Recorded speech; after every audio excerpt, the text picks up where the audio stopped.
Music is something I care a lot about. Every genre is so different from one another, and it's honestly just so special. All across the year, different artists release albums that both exceed expectations and let fans down. Now, I'm a very positive person, so I ended up enjoying most of the albums I listened to this year. Artists I enjoyed release records, and artists I'd never heard of release records that got me hooked on their work. A few of them being like complete standout projects for me. So, with the year coming to a close, I decided to go over and rank my top 5 albums of the entire year. These are all albums I listened to, and I know there's a lot of really popular albums that I never got around to listening to, so if your favorite album is not on this list, it does not mean I hate it, it just could mean that I didn't get around to listening to it. So yeah, comment down below your favorite album and what you suggest I should listen to, and I'll check it out, I'll give it a little listen. So, yeah, let's roll a title card, or I don't know.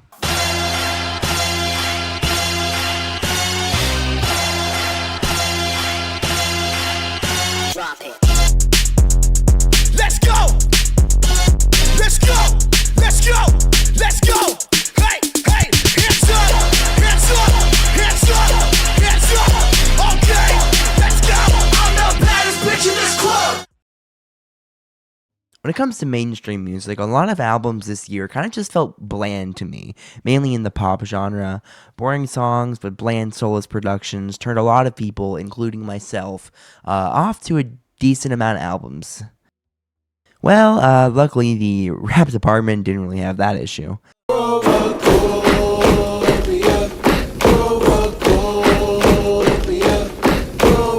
Tyler, the Creator, came out of nowhere to announce his new album in late October.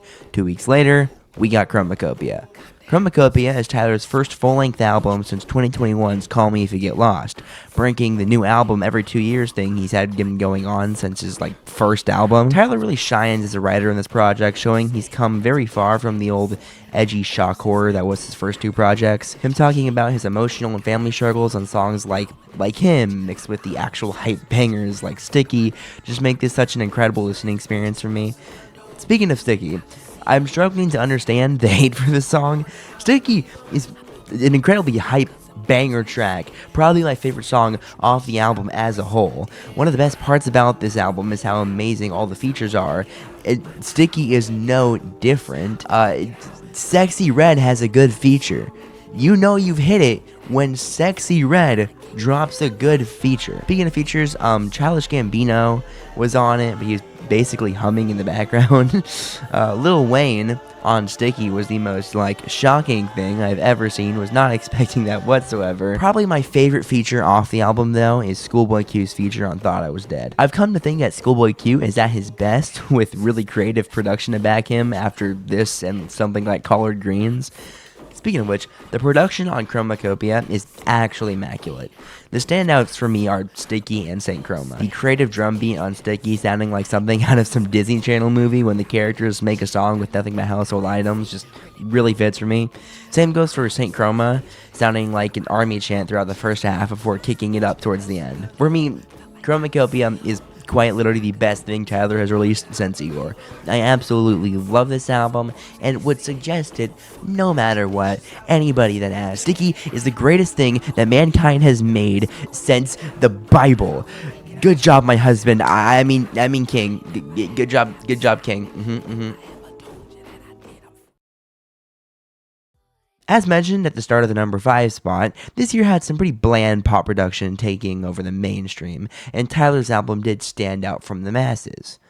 But what if I told you that 4 months prior, at the start of June, another rap group dropped an album with the most hype banger production while simultaneously having some of the silliest and most unserious lyrics I have ever heard in my life? Enter Joey Valence and Bray. Do you think anybody's actually going to dance to this? No.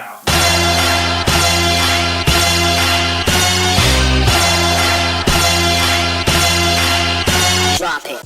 Joey Valence and Bray is a rap duo out of Pennsylvania who met as 2 people who just went to the same college. They were introduced as mutuals at a Red Lobster and hit it off, having a lot of the same interests. Eventually, the two decided to start making music together, with Joey mainly doing all the production. They released their debut album in 2023 with lead single and title track Punk Tactics blowing up on TikTok. Their debut album's great, but their sophomore project, No Hands, is on another level. They take their banger production and unserious lyrics to another level on this project, showing their music shines when they just have fun in the studio creating hype bangers. The standout song off this album definitely for me is The Baddest, with the chorus alone being an incredible anthem that just makes me want to jump around my room. I'm the baddest bitch in this club. Who's the baddest bitch in this club? I'm the baddest bitch in this club. Who's the baddest bitch in this club?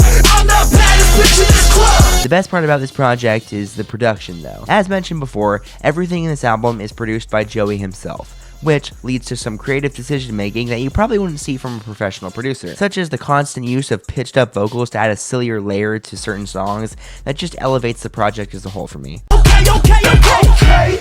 Boy, you got a faded glory Walmart hoodie on. You got them Goodwill jeans. You got some fake shoes I ain't never seen before. Boy, you ain't even got it like that. You don't even got it. Okay. Danny Brown's feature on Pack-a-Punch is probably one of my favorite features of the year, period. He keeps the same level of silliness seen throughout the rest of the album on his verse, making references to 2K skins and Xbox lobbies. He stays with the overall theme of the track, which is roasting some unnamed person and threatening them with their Pack-a-Punch. Jump up, meet the rap on my head. Have your face fucked up like a 2K skin. Feel like an old Xbox lobby, I'm that nigga. So ain't no disrespect, my dogs will go get you. The constant banger sound of songs like a Punk just make me want to do a backflip off my table. I'd land on my neck and die, but at least it'd be a Joey Valsenbray. Overall, this album is just amazing. Mixing its club banger production with unserious lyrics makes it a treat for me to listen to. Thank you, JVB. Also, ship my vinyl already. I've been waiting. Earlier this year, two of the biggest rappers of the modern day faced off in an incredible rap beef that had the public on the edge of their seats throughout the entire week. Those two rappers were Drake and Kendrick Lamar. And while since then, Drake has done nothing but release mediocre or straight ass music, My alter ego. I need the Max win. Kendrick stayed quiet for most of the year, just coming out of his silence to announce that he's performing at this season's upcoming Super Bowl. But suddenly, out of nowhere, Suddenly, out of nowhere, he came out to drop a full-length album with basically zero promotion beforehand. This album was GNX. I need her, my babies. Woke up looking for the broccoli. Hot key, keep a horn on me. That could my seat. IP ownership, the blueprint is by me. Mr. Get Off, I get off at my feet. GNX is the newest album on this list, being released November 22nd. This album for me is Kendrick showing he has nothing else to prove. He's already shown he's one of the best to ever do it, so he just dropped an album full of West Coast bangers, paying homage to legends of West Coast rap like Tupac, and West Coast culture in general, specifically on stuff like the music video for Squabble Up. This album, for me, like most on this list, has just grown on re-listen. I really like the features on this album being smaller, lesser-known rappers. It really gives that personal vibe I felt from Kendrick off this album. Having less star power gives chances for smaller artists to break out into the scene. And even then, the massive star-powered track that has SZA on it is a really amazing, incredible song that just fits SZA perfectly. Even with the album not having a full major story or message to it like other albums he's released, it still manages to say a lot across the runtime, especially on songs like Reincarnated. This album claimed the Heart Part 6 back from Drake's atrocious last diss. Embarrassing. And that just elevates the whole thing on another level. My favorite track off this is TV Off, with the incredible beat switch midway through the song, followed by Buster. I feel like Fantana was right when he rated this as Kendrick's best since T-Pab. While Damn and Mr. Morale and the Big Steppers are both amazing works of art in their own right, I just found GNX as a more enjoyable listening experience overall. I enjoy this album in its entirety. I saw a lot of people like complaining about songs like GNX or Peekaboo, but I really like those songs. I'm weird. I really like the beat on those songs.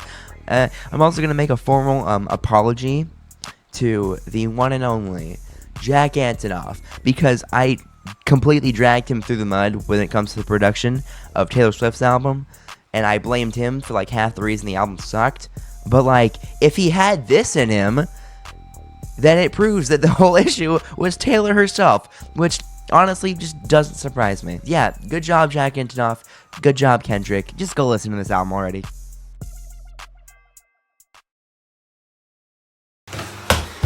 I love Los Campesinos.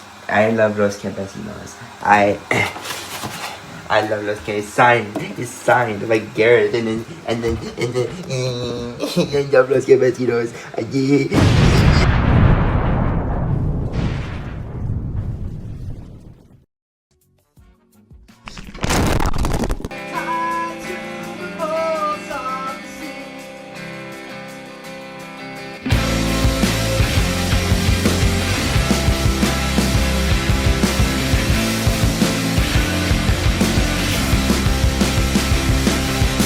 British indie/pop rock band Los Campesinos, out of nowhere, dropped a single in May titled Feast of Tongues. Only a few weeks later, they'd announced their upcoming album, All Hell, was to be released in late July. This was their first album announcement since 2017's Six Scenes, making this a big deal for Los Campesinos fans, including myself. Once July rolled around and the album actually dropped, it took a few listens, but this album perfectly clicked for me. Yeah, they make indie pop rock, but they all vary in sound and approach to how they want to go with the album. Whether that's hype pure indie rock on their debut project, having the raw feel from mixing side of things, or a straight indie pop sound on something like No Blues.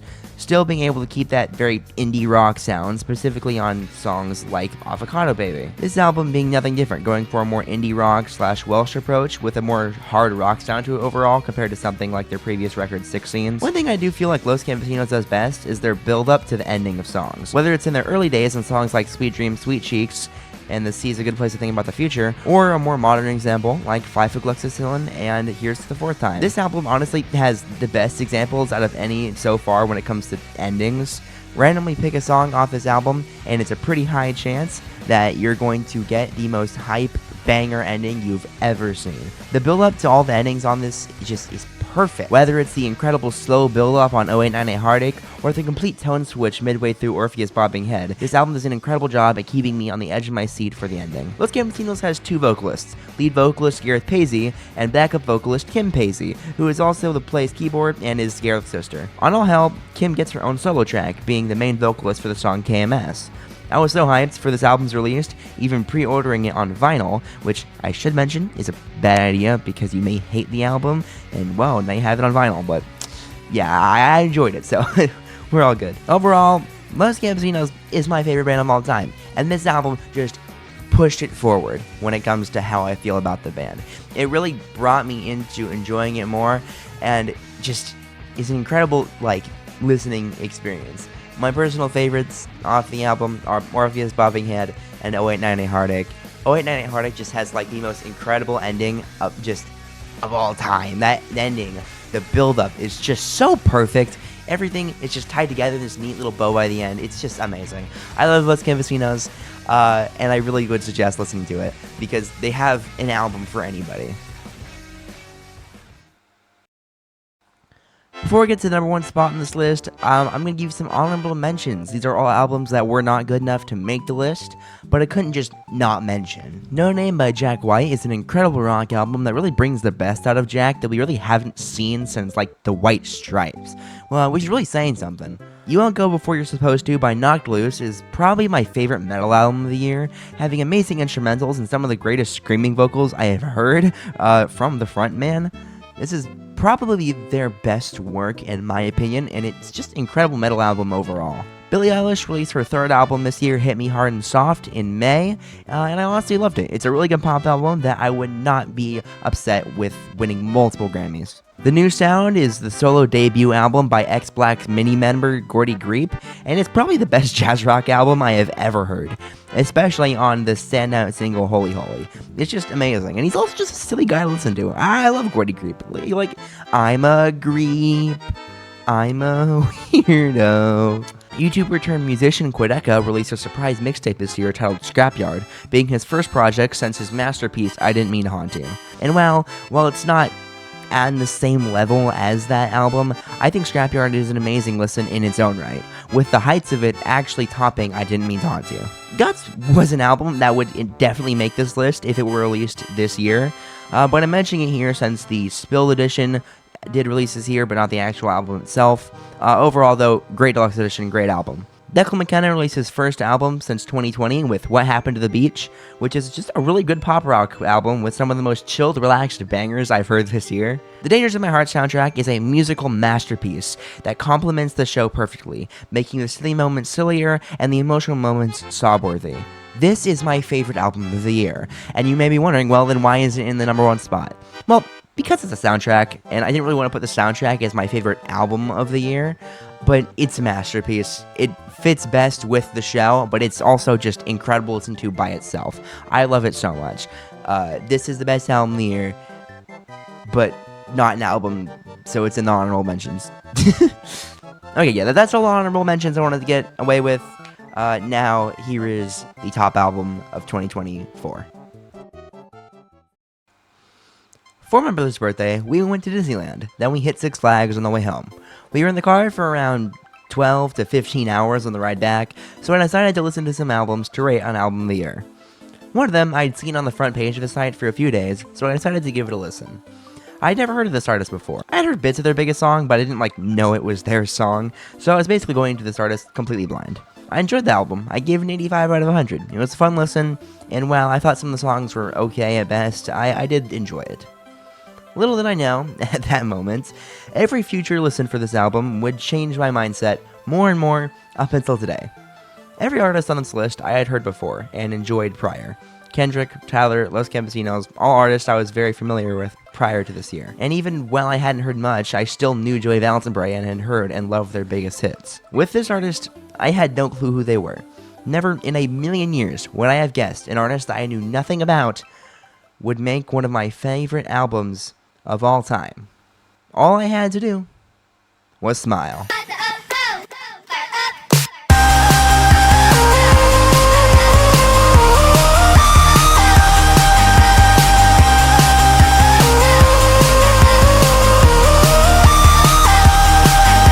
Porter Robinson is an EDM artist and former DJ who, in late July, released his third album, Smile. On first listen, I found it enjoyable. But around a month later, while re-listening to the album, everything just clicked for me. Everything from the hyper synths to the banger drum machine, it all clicked. This album is an actual masterpiece. From the banger opening track to the slow heartfelt ending of the experience, everything is just a treat. Porter's vocals fit the exact kind of music he makes. He doesn't try to do some extraordinary vocal performance or hire a better singer. He does it all himself and it fits perfectly. There's this level of personality to the album that really feels like it's his. This album, being an extremely personal one for Porter, is something I could feel throughout the entire runtime. Whether it's him singing about fame and some of the issues that come with it, or about how much his fans mean to him, everything wraps up in this neat little bow at the end. The best personal moment for me is this segment at the end of Kitsune Misan Freestyle. I always feel like I just found the thing that's haunting me. I thought if I grow out my eyelashes, or if I get a haircut, or if I get Estee Lauder night serum or whatever, if I get that new outfit, I got my teeth fixed. I regret it so much, man. I can't get the teeth that my mom gave me back in my mouth. Yeah, for 3 weeks that's gonna be it. It's stupid. Him talking to himself about this little thing as trivial as teeth and how much it hurt him to have to get them fixed and change something that was from his mother. It's just such a little minute detail that just made me really happy and emotional listening to. The build-up during Russian Roulette as Porter sings the lines, "I want to live, I don't want to die," leading into the incredible ending beat drop of that song, gets me in my feels every time.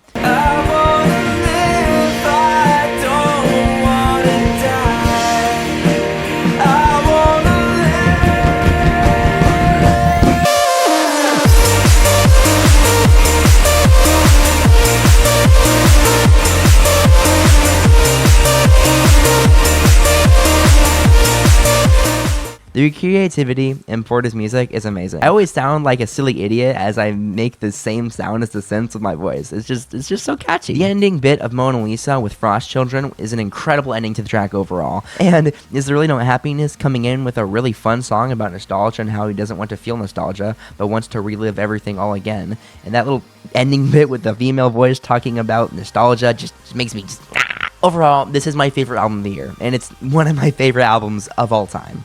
I even had the pleasure of seeing him live in concert. Incredible experience, would recommend. It was probably the greatest concert I've ever been to. I love it so much.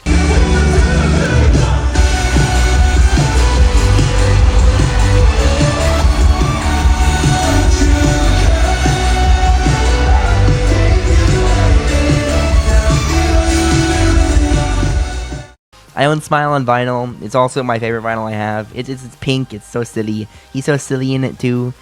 This album is amazing, and Brad Taste is the coolest guy ever for giving it 100 out of 100. It's amazing. I could not recommend this album more to anybody. Before I end this segment, I'm going to leave it off with one little detail. Always remember, don't kill yourself, you idiot.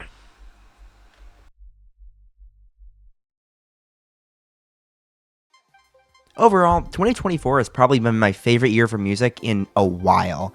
So many incredible albums came out this year across so many genres, some of them being some of my favorite albums ever made. And want to know the best part? The Grammys still messed up the nominations! Like how?